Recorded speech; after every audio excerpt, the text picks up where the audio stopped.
Hey, what's up, everybody? Welcome back to another episode. This is Take It to the Hizzy Fantasy Football. I'm your host, Justin Bruni. This is TITTH number 10. We're into double digits now. Season is moving right along. We're into week 4 already. Today we're going to be covering our week 4 must-starts, guys that we have to get into our lineup just based off of their matchup or their hot and consistent play. Wasn't too impressed with Thursday Night Football again. We're onto the Fox coverage now, moving away from NFL Network. Aaron Rodgers pulling out the old Russell Wilson tricks there at the end of the game, throwing an interception on a play they probably should have ran the ball. Is what it is. I'm a Bears fan, so bear down on the Packers losing last night. That was pretty sweet, but crazy game with lack of penalties called, poor penalties called, really highlighting some of the inadequacies in the NFL last night. I wasn't too impressed with the game overall as an NFL product.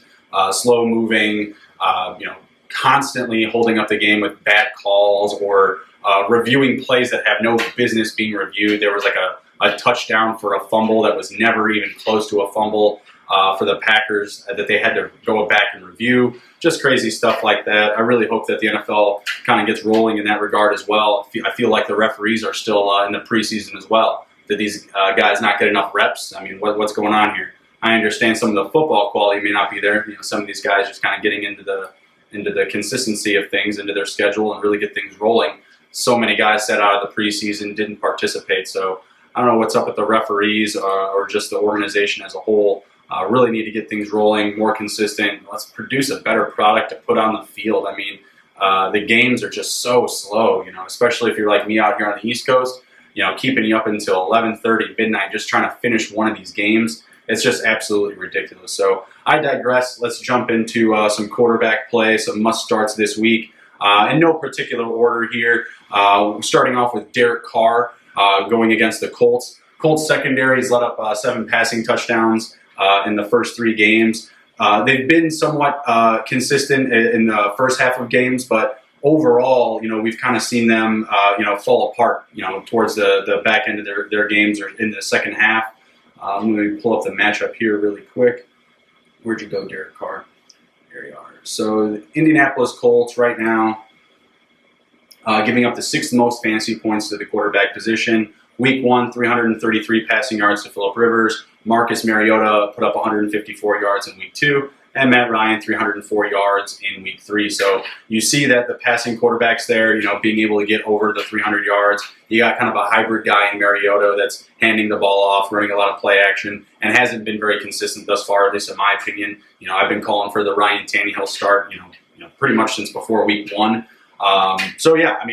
Derek Carr should have his way, or at least, have some efficiency in this game. Waller is healthy, Jacobs is healthy, Williams is healthy, so he has his weapons there. Everybody should be good to go. In a matchup that I see actually both sides having some opportunity.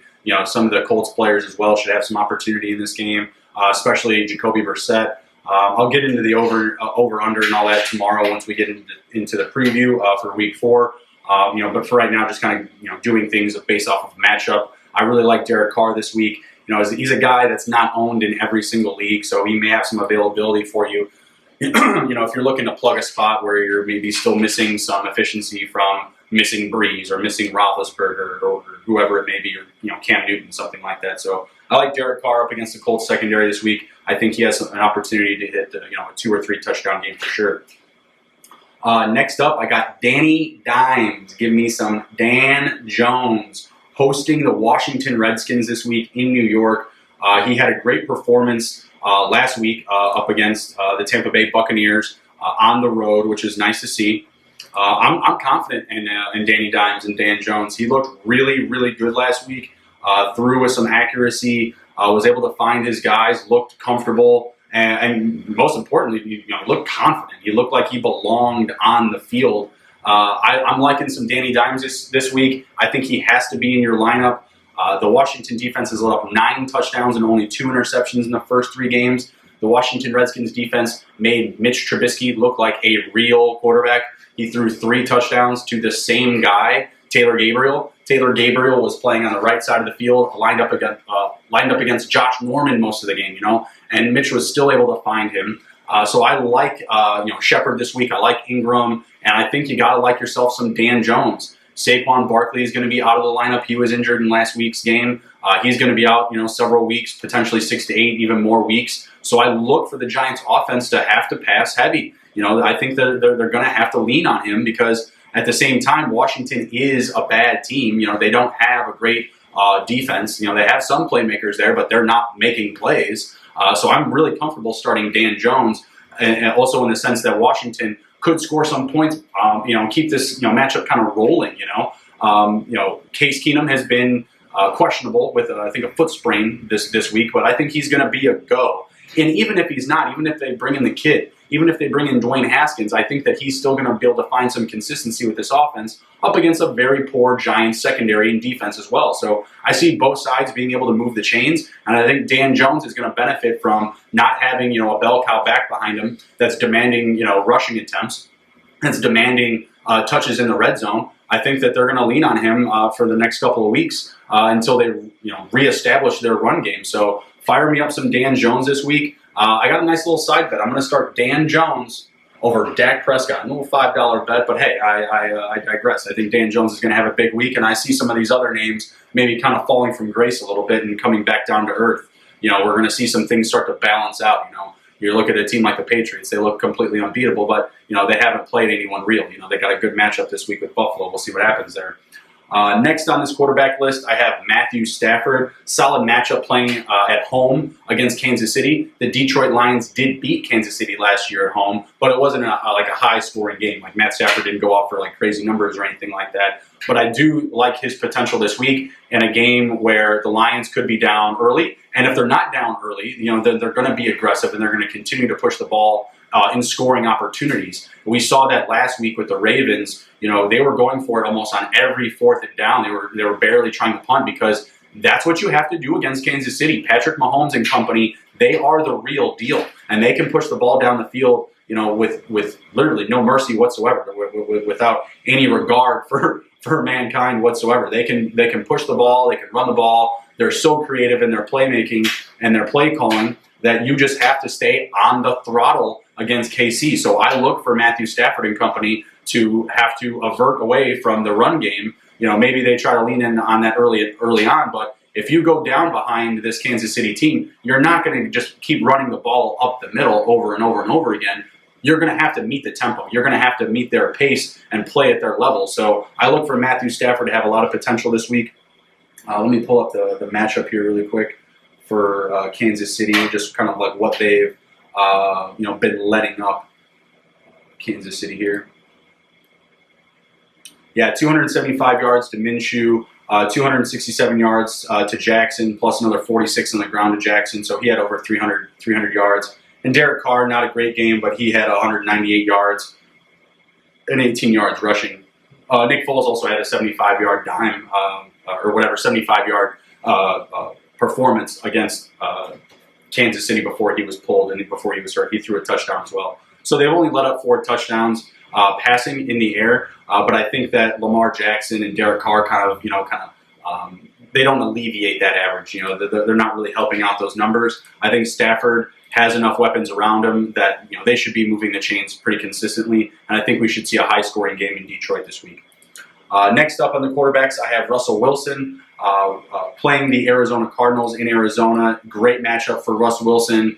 Great matchup for Chris Carson, too. He'll be in a get-right situation, but Russ Wilson went off last week. He did have a late touchdown, but he had 4 touchdowns total, 2 rushing and 2 passing. I look for him to come in and get leaned on once again for the Seahawks. He's really, they're the best weapon that they have. They're just kind of cutting him up into opportunities with these guys with Metcalf and Brown and Lockett, and just really letting him do his thing, throwing to Lockett a lot, throwing to the slot pretty consistently. Cardinals secondary has also let up 9 touchdowns so far in the first 3 games. They're going to be without Patrick Peterson for another 3 games. So look for this trend to continue for this week and another couple of weeks going forward of this, Cardinals defense, their secondary, just being ill-equipped to meet the challenges ahead of them. They're really just not there right now. There's a lot of opportunity playing against them, especially with their offense, passing so much. That's going to lend to, some more high-scoring games, them coming off the field more quickly, potentially in the first half if they're not getting things rolling. So I really like Russell Wilson. He's off to a great start so far this year. Feel very confident in his play. Seems like a guy really that's kind of matchup or not matchup, or he can always just break open a matchup. So Arizona 385 yards to Matthew Stafford, 272 to Lamar Jackson, 261 for Kyle Allen last week, who also threw for 4 touchdowns. I see Russ Wilson coming in. He can easily pass for 300 yards, and if he's not passing for 300 yards, he's probably still going to have over 325 all-purpose or close to 350 all-purpose because he's going to be adding something extra with his legs. Arizona's given up the 3rd most points to the quarterback position. He's a must-start this week. The other guy, right after Wilson that I have here is Phillip Rivers, and Phillip Rivers is playing Miami. So I think he's a must-start. Obviously, you're going to start Patrick Mahomes. You're going to be starting guys like Deshaun Watson. There are some guys that you already know are going to be in your lineup, but I think Derek Carr, Dan Jones, Matthew Stafford, Russ Wilson, and then, of course, go toss the quarterback that's playing Miami in there and Phillip Rivers. Get all of those guys in your lineups this week one way, shape, or form, whether it's DFS, your standalone weeks, or whatever it is, Superflex, especially for guys like Dan Jones, Derek Carr. Get them in there. Even Matt Stafford, 1,000% starting him in Superflex. I get it if you have maybe one of these guys in like a Patty Mahomes or a Deshaun Watson, heck, maybe even Tom Brady. But, if you have one of these guys in Tom Brady, you're sitting Tom Brady this week. He's playing the Buffalo defense. They're one of the better defenses in the league right now. Bringing back, I think like 10 out of 11 starters from last year. So that's going to be a low-scoring matchup, in my opinion. Both sides are going to be, kind of like a grinded-out scenario. So that's a really good example of, these guys that you could plug in over a top guy that you may have drafted. Okay. So yeah, one more time: Derek Carr, Dan Jones, Matthew Stafford, Russ Wilson, and Phillip Rivers. Get them in your lineups, guys. Okay, moving on to wide receivers. We talked about the Detroit and Kansas City matchup a little bit. You got to get Sammy Watkins in your lineup. He's been slowed down the past few weeks, but I see Sammy Watkins, coming back down to earth with this in the box score, getting included back into the offense. Let me pull up the wide receiver info that I have here. I just see that matchup being really high scoring. I see a lot of opportunity there, and the top options for pass catchers against Detroit have performed really well. So Larry Fitzgerald, he put up 8 catches, 113 yards, roughly like 20 fantasy points. Keenan Allen, he put up 8 catches for almost 100 yards, 98 yards. Nelson Aguilar dropped 8 catches for 50 yards and 2 touchdowns. So the top guys are being able to get open. Obviously, in that Philly game, they were missing Jeffrey and Deshaun Jackson, so you had Aguilar and Matt Collins that were cleaning up. Even in that game, Matt Collins had 4 catches for 62 yards. So I like Sammy Watkins' upside in the sense that he still is the top guy there. I think he's going to find some opportunities to get open, and I think he does find pay dirt again this week. So get Sammy Watkins back in your lineups after a couple of slow weeks for him. He'll be in a nice get-right scenario on the road against the Lions. Next up, Sterling Shepard. Again, with Barkley out, there's going to be a lot more opportunity in the pass-catching game for the Giants. I obviously already highlighted on Dan Jones, and I even mentioned, in that last part, you got to be starting Sterling Shepard because the matchup is just there. Washington has been letting up a ton of yards to top receivers. I mentioned Taylor Gabriel last week, racking up a bunch of touchdowns. He had 3 touchdowns on Monday Night Football, so that was nice to see. But Sterling Shepard, like his opportunity here. Washington giving up the most fantasy points to the wide receiver position. Taylor Gabriel having big days against them. Let's see, Devin Smith, Amari Cooper finding the end zone, Alshon Jeffrey, Deshaun Jackson, all having big performances against this Washington defense. So look for Sterling Shepard to get used a lot, and look for him and Danny Dimes to be connecting on a lot of, I'm calling some deep balls. I'm saying Sterling Shepard and Dan Jones are going to be going over the top, hitting some big chunk plays. You should be really excited about him if he's in your lineup for this week. If he's not in your lineup, get him in there because he's got to be plugged in. If you're looking at any of the matchups on your platform page, whether it's Yahoo, ESPN, any of those, they're going to be telling you to start this guy, right? Like he's a pretty easy start this week up against this defense. On the opposite side, we got scary Terry McLaurin. Big fan of his. He scored a touchdown every week thus far while coming into the league as a rookie, which is awesome. The only downside is right now with him is we're not really sure what's going on with the quarterback position. Is it Keenum? Is it Haskins? I like both options. Haskins played with McLaurin at Ohio State, so there's obviously a connection there. They're going to have chemistry. So you like that the top option there, does have some upside with the backup potentially coming in. but it is a wait and see scenario on Keenum. And also, I do have to say that McLaurin himself was added to the injury report Thursday as a late addition into the week. He was limited, is why he got the tag. I'm not sure what the injury was, but he was just limited, so he still did suit up for practice, but it didn't give it a full go. So look for his Friday status and Saturday status. I'll update you, of course, as we get into the Week 4 preview with whatever information that I obtain on that. So look out for him. If he's good to go, a must start against a poor Giants secondary in a matchup where I see both sides having the ability to score the ball pretty easily. The defenses on both sides are pretty atrocious. You have the Giants playing at home. It's a noon game. Both sides should be feeling good and ready to go for that matchup. Again, matchup I see a lot of scoring. Next up in that Detroit-Kansas City game, got Kenny Golladay. So I've already mentioned Watkins. Now you got to kind of go Golladay on the opposite side. Kind of a DFS kind of comparison. When you're putting out a stack of your quarterback, wide receiver, and running back for the same team, it's also suggested that you should start the opposing wide receiver or top scorer. If it's like an Eagles, I would put a Zach Ertz into my lineup, or if it's Chargers, I'd put a Keenan Allen up against my stack that's playing up against him, or something like that. So Kenny Golladay, get him in your lineup. I know that he had a bit of a down week last week. Look for him in a get right spot at home. Playing up against a Kansas City team that could lean back in the second half if they're up by a lot, and Kenny Golladay could eat in garbage time. Or this game is competitive, and Kenny Golladay is doing his part to keep the Lions in it, keep the chains moving, and keep the matchup competitive. Wide receivers have had a pretty good going so far up against the Kansas City Chiefs. DJ Shark found the end zone. Well, actually, all the Jacksonville wide receivers found the end zone in Week 1. And then Tyrell Williams found the end zone again. They haven't let up a touchdown since then, but they still have let up 4 receiving touchdowns and a fair amount of yardage. So I look for Kansas City to still have some trouble defending the air ball against Detroit. You got Golladay there. You got Jones. You got Amendola, Hawkinson, James. They have some weapons to move the ball down the field. So I look for Kenny Golladay to have a standout performance this week. May want to park the bus on Kerryon Johnson this week. Not sure if he's going to have the same efficiency, as they're going to need to lean on the pass game more, playing up against an aggressive Kansas City team.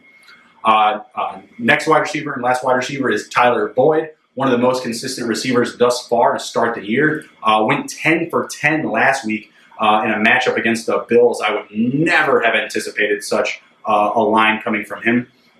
Let me pull it up here. Where'd you go, Tyler Boyd? He's just been really consistent and just really the strongest mainstay in that offense. Last week it was 6 catches for 11 targets. The week before in San Francisco was the 10 for 10 week for 122 yards. But still, been the most consistent piece in their offense. Has 24 catches so far this season. Over 200 receiving yards. Getting 10 targets a game. You have to like his efficiency there. He's going to be in a good matchup this week, playing up against the Pittsburgh secondary on Monday Night Football. Pittsburgh secondary looked like it had improved last week up against the San Francisco 49ers. Looked like they were playing a little bit better, but a lot of the interceptions that they had gotten were from tip balls and things like that. So where I was impressed that they did show up in the first half, they did eventually kind of fall apart and show their true colors. The secondary just isn't strong there. Mika Fitzpatrick did have an interception in this game, but it was kind of just like a fall in your hands type of moment, type of play. So I'm looking for the Bengals to kind of tear up the Pittsburgh Steelers this week on Monday Night Football, playing on the road. They get an extra day of rest, coming in, another day to prepare, and their weapons really need that extra day of rest. Mixon still needs it. Bernard, these pass catchers that are playing a lot, Boyd and Ross, and even Willies. These guys are playing a lot, so they need that extra day of rest. I think it will help out. I'm still not buying into the Steelers just yet. Mason Rudolph, not consistent enough for me from his first performance to his second performance. Want to see what he does at home. The Bengals on defense, should be able to do enough to kind of slow this game down. We'll get to the over-under in the game total tomorrow, but I do like the Bengals to come in and win this one on the road. I just like the passing volume there for Dalton and for these receivers, Ross and Boyd. They should have big performances, so look for Tyler Boyd. Get him in your lineup. Absolutely lock him in. So we got Sammy Watkins, Sterling Shepard, Terry McLaurin, Kenny Golladay, and Tyler Boyd. Get them in your lineup any which way you can. All right. on to the running back positions. Give me a get-right week for Leonard Fournette. Not just because I anticipate it, but because, man, I really need it. I'm a Leonard Fournette owner. I need Leonard Fournette to, get in there and do the damn thing. Get some consistency rolling on his per yard carry. He completely saved his last performance on Thursday Night Football with like a 69-yard or 68-yard run. He had like -3 yards on 9 carries for most of the game, and then was able to break off a big run late in the fourth quarter.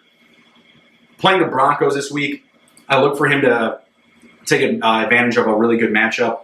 Denver giving up a lot of points to the running back position. 9th most fantasy points allowed to the running back position. We saw Jamal Williams, Aaron Jones have success against them. We saw Josh Jacobs, David Montgomery, even Tariq Cohen getting kind of mixed in there. Tariq Cohen, not that impressive, actually. He only had 4 carries, 18 yards, a couple of catches.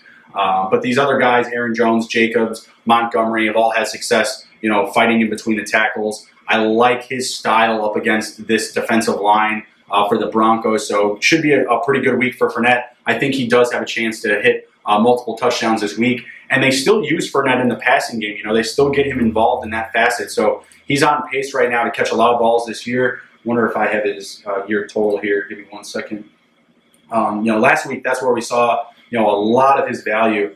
Yeah, so far this year, he's got, 14 catches. Last year, he had 22. So he's getting used a lot in the passing game. So he's still providing you a little bit of extra upside there because they're also not putting another running back on the field. They're not putting Armstead out there whatsoever. So he's getting bell cow usage. So you have to plug him in your lineup. Do not fade him just yet. And if he does go off for a big week, maybe you might want to sell him high. I'm not sure, if he has a big week this week, over 150 yards rushing, 2 touchdowns. I'm not sure he maintains such a stat line week to week, but if you can get someone that's getting hyped on him, off a huge performance like that, ship him out and get something big in return. Sell high, never low.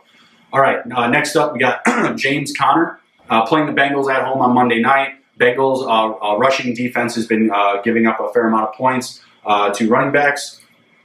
You're looking at the 2nd most fantasy points allowed to the running back position. We saw Chris Carson have a great week 1 performance against them, mostly in the pass catching game. He had 6 catches, 34 yards, only 46 yards rushing, but he had a receiving touchdown and a pass catching touchdown, something that they could definitely use from James Conner going forward. This Pittsburgh team needs one of their X factors just to go off, just to contribute at like an over-the-top level. Juju, James Conner, even the tight ends now with Vance McDonald, he's beat up, but they brought in Nick Vannett, a big body guy. Reminds me very much of Vance McDonald. I don't know if they're long-lost brothers or what, but James Washington stepping up, in the secondary pass-catching options. Deontay Johnson, same thing. They need their weapons to help out Rudolph because Rudolph does not look like a guy that you can lean on and depend on, to do everything himself. A lot of this Pittsburgh offense has been, hey, let's spread it out. Let's Ben look for some opportunities downfield. He'll take some shots. That's it. The only difference is you had Juju and Antonio Brown there last year that are able to just go up and get shit for you, or what? Go up and get stuff for you. Sorry, language. Go up and make plays for you. Especially when you have a guy like Antonio Brown there that's drawing just a ton of coverage. There's just a ton of eyes on that guy when he's on the field, right? And we're seeing that did play a part in Juju Smith-Schuster's success. You can't deny it. You just can't. We saw performances of Juju that were very strong and very good while Antonio Brown was out last year, but it's not translating to this season whatsoever. It wasn't translating when Ben was the quarterback, and it's not translating now. So I think that they need to lean on James Conner. This is a very, very much a get-right game for him at home. Lean on him. If they lean on some Jalen Samuels too, that's great, but just put the running game at the top of the pedestal. You'll hear the Steelers. You can do it this week. Try some things out. Be a little bit more patient with Rudolph and really, grind out the clock with James Conner and maybe Samuels, because you're going to have a team on the other side in the Bengals that it's going to be passing and passing and passing and passing. Even if Joe Mixon and Bernard are getting included into the game plan, they're going to be into the passing attack. I guarantee it. The defensive front for the Steelers, that's all that they have right now. That's all that they have going for them. Stephon Tuitt, TJ Watt, guys like that. Mark Barrett, Devin Bush. They have strong linebacker play, strong lineman play, but they don't have a secondary, and that's where teams are going to continue to beat them. All right, next up we got Justin Jackson This is a must start this week up against a Miami Miami defense that just parks the bus before they even get into the building. I don't know what the deal is. Again, no pride, no respect for Miami this year from me. Not going to find any here. They're an ACC team as far as I'm concerned. So I'm plugging in my quarterback, my top wide receiver, top running back, and backup running backs against them. I don't actually think that your secondary receivers are going to have great weeks against them, because once you do get ahead, every team is parking the bus on them. Every team is like, all right, we're good, we're cool, let's chill. We saw it with Tony Pollard against them. Tony Pollard got a ton of garbage time, got a garbage time touchdown. Zeke got sat down. Justin Jackson scored that touchdown last week. Ding, ding, ding, ding, ding, ding. Called it for you guys. Get him in there. He's going to find pay dirt one more time before Melvin Gordon comes back. And you're going to have a Justin Jackson in there that's looking good, scoring a couple of touchdowns the first 4 games. Eckler that's doing a ton of pass catching. And then you're going to have Melvin Gordon coming back and screwing everything up. Ruining everything for everybody. People are making trades. They're buying Melvin Gordon. They're selling Melvin Gordon. They're buying Eckler, they're selling Eckler. No one's really touching Justin Jackson. Maybe you're seeing some drops on him in some 12-team leagues, but not this week. You still have to get him in your lineup, because the Chargers are going to park the bus. At some point, they're going to be way ahead in this game, and Justin Jackson is going to be Mr. Burn the Clock, Mr. Garbage Time, take out the trash, and let me hit pay dirt one more time before I lose my job to Melvin Gordon in Week 5 when he does return. So, Justin Jackson, plug him in your lineup. Obviously, a great matchup up against Miami. No pride, no love for the game of football down there. So plug him in with some confidence. If you're looking for a flyer, don't get too cute on the benching of any top running back. But Tariq Cohen, you can go ahead and bench him for Justin Jackson this week. Tariq Cohen hasn't been doing dinky do. Okay, Justin Jackson at least found pay dirt last week. Has a role in the first and second down running for this offense. So I like him this week. Get him in your lineup. Next up, I have Marlon Mack. Could be a huge week if Hilton is out. If Hilton is in, I still look for Mack to have a really good game. But if T.Y. Hilton is out of this game, look for Marlon Mack to get 20 to 25 carries in this game for sure. Oakland not playing very well up against the run. I can pull it up here. Where'd you go? Marlon Mack.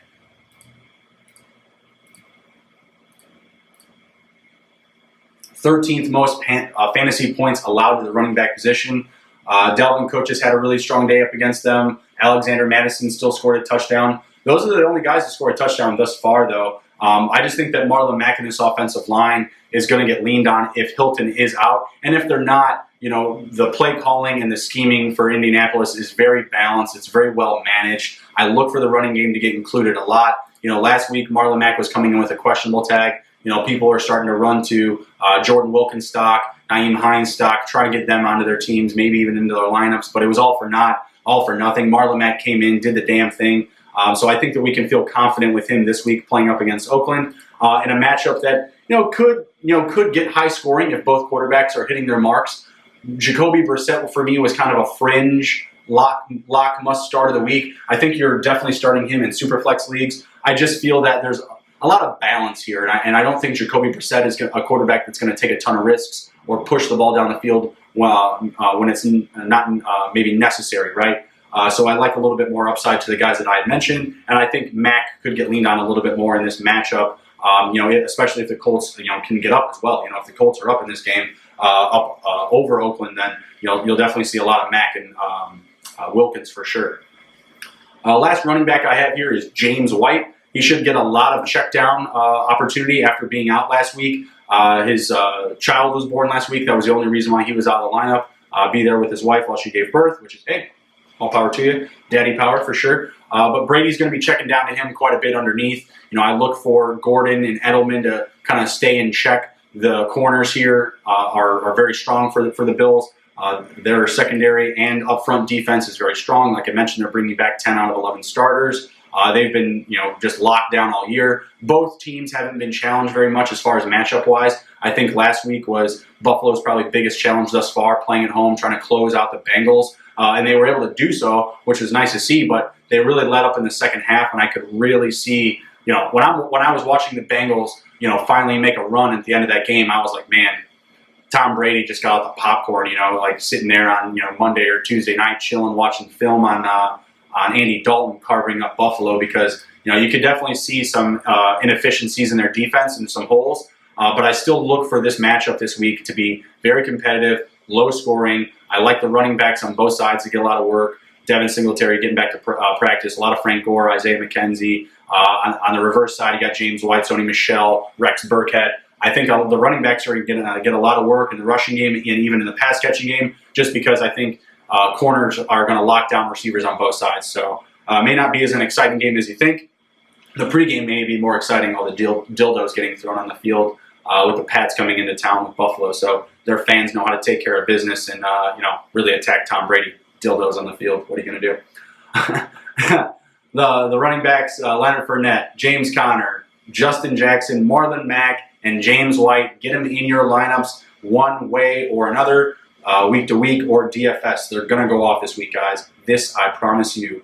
All right, tight ends. We're going to wrap it up here.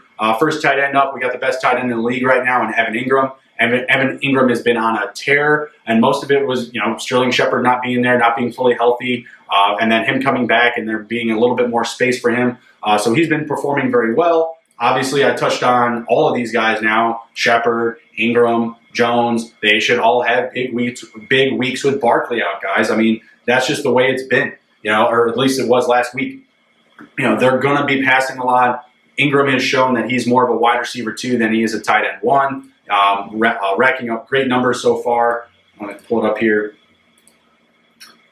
11 catches week 1, followed by multiple weeks of 6 catches, 2 touchdowns so far, 2 games over 100 yards. Can easily see him getting over 100 yards pass catching this coming week, hitting over 15 fantasy points, however you want to call it. Got to get him in your lineup. Playing Washington, poor secondary, poor linebacker play, et cetera, et cetera. The storyline is just going to keep flowing up against these really poor defensive squads. The Washingtons, the Miamis, the Arizonas, et cetera, right? It's going to keep happening, which goes into my next guy, Will Disley, playing Arizona, playing with a great quarterback in Russ Wilson, pretty much being like the first or second option in the pass-catching game there because they don't have any true number 1s. Even Chris Carson isn't a true number 1 running back right now. The only true number 1 that they have on their squad is Russ Wilson, and he has shown a ton of favoritism so far to Will Disley here. So I like him as a plug-in, or not even a plug-and-play, as a consistent week-to-week start now. You have to have Disley in your lineup. The Arizona Cardinals, I believe, gives up the most fantasy points to the tight end position. They were last week when they were playing Greg Olsen, so I'm assuming that nothing has changed because Greg Olsen went off for just a huge week last week. I look for Disley to be able to do something of the similar here. And pull it up. Yeah, Arizona. Wow. TJ Hawkinson had his big game, 6 catches, 130 yards. Mark Andrews, 8 catches, 112 yards. Greg Olsen, 6 catches, 75 yards, 2 touchdowns. A tight end has scored every single week up against the Arizona Cardinals. So look for Will Disley to have a big week this week. Next up, we have Darren Waller. Darren Waller has probably been the most consistent piece thus far for the Oakland Raiders. Really like him. Obviously, we all got introduced to him early on with the Hard Knocks, hearing his story, beating drug abuse and all this good stuff. Hey, awesome story, right? Gotta love it. Last week, he had 13 catches on 14 targets. Williams is healthy, so I see that that volume coming down, but he is going to be a consistent piece, guys. He should be in your lineup every week. He has a good matchup this week at Indianapolis. Again, their guys are healthy, so the opportunity may be a little bit less, but Indy's giving up the fourth most points to the fantasy or to the quarterback to the tight end position. Sorry, losing my words here.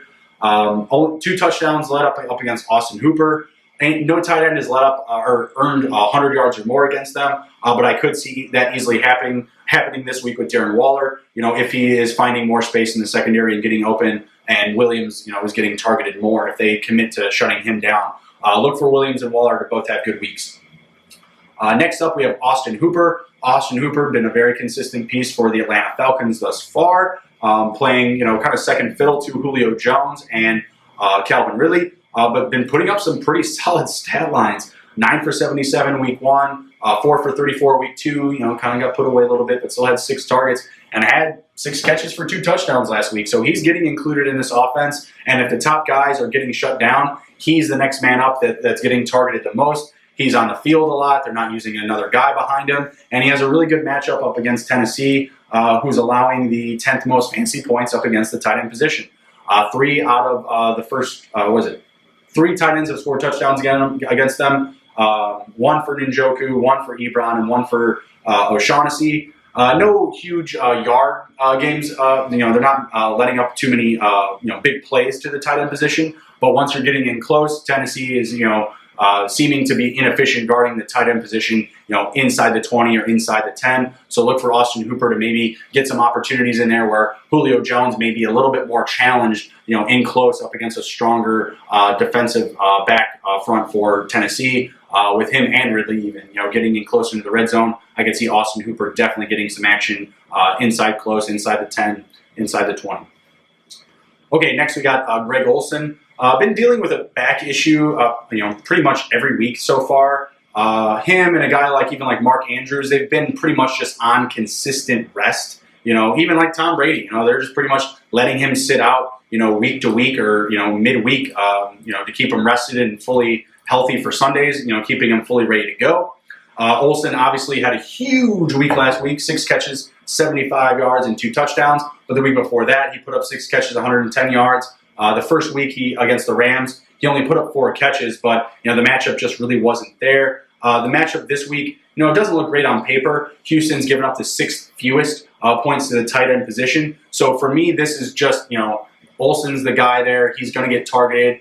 Allen showed some favoritism to him, and I think in a game where they're going to be passing a lot, and the wide receivers have had a lot of success up against the Houston defense. It's just the tight end position hasn't really gone off a lot, and I like Olsen to be included a lot in this week's game plan. He's a guy that's staying on the field a lot. He doesn't leave the field too often. That's pretty consistent with DJ Moore and Curtis Samuel as well. These guys are all playing 90% plus. I think Olsen's still at 85% plus. So he's not leaving the field a lot, and Allen showed some favoritism to him. So I just like that aspect of it. Obviously, you might be able to find somewhere out there where the defense has been giving up more consistent points to the tight end position, or they're getting better looks. But I like the Allen-Olsen connection. Look for him to have another strong performance this week. Give me 6 catches, 50 yards, and a touchdown from Greg Olsen this week.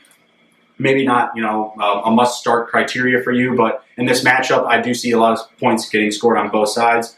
So look for Greg Olsen to be a must-start this week. Maybe you're not starting him in DFS. I think some of these other options I may have listed ahead of him may be better. I probably put him at the end of this list. I've been saying, no particular order, but out of these must-starts, he'd be the last guy I was looking to start this week out of that tight end list. So Evan Ingram, Will Disley, Darren Waller, Austin Hooper, Greg Olsen, get all these guys in your lineup this week, one way or the other. Like I said, you might be able to hold off on some Greg Olsen in DFS, but I'm feeling really confident with all these tight ends, running backs, wide receivers, and quarterbacks. I'm going to be taking some risks, going forward. You have to start, really getting into it. I got a 1-2 team here and there, so looking to, bounce back on some of those leagues, score some big points. You want to be, staying top of the points, or at least in the conversation for top points if you have that as a payout in any of your leagues. If that's something you're, concentrate on doing, making money, right? So going to be taking some risks. I'm going to be throwing in some Danny Dimes over like a Dak Prescott this week. I could see myself plugging in Allen in some spots, some Kyle Allen. Not getting cute, not going to take Rivers out anywhere against Miami. I've heard some people say, oh, Miami, you can't really start everyone against them that you want because they might get pulled out of the game. Well, haven't really seen that too much other than like Zeke, getting parked for Tony Pollard. So, yeah, I feel really confident with all these guys. Get them into your lineups. Any questions that you have for me, please reach out, DM me, tweet me, send me something through Facebook message, on the page or whatever, through chat. I'm here for you guys. I'll be back tomorrow for the Week 4 preview. We'll really get rolling with things, go through every matchup, who we're starting, who we're benching, who we're throwing in the flex, and we'll cover the over and unders, game totals, and just get prepped for Week 4. Everything is really rolling along.